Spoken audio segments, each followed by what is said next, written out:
我知影讲含泪跳恰恰这个世界名曲，嘛是老师编的。迄嘛是做机会做好的啦，拄好李复兴老师吼，加那个介文老师，那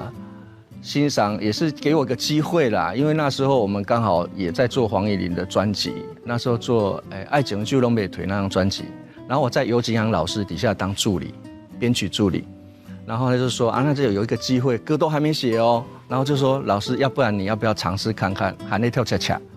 所以《含泪跳恰恰》这首歌是李复兴老师跟介文老师在我的工作室直接写歌，我直接编完成的。大概好像，我觉得他们那两个人当时案子好多哦，他们都录音室跑之后，然后去我那边睡沙发，然后再盯着我编曲，这样大概3天的时间。是作词、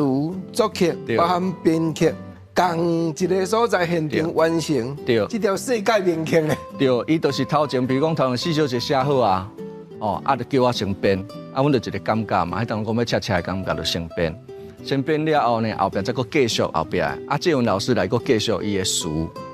哦，甲因的曲落去整合了后，再搁甲我讲感觉，我再搁编，所以迄3天我感觉困无几点钟啦。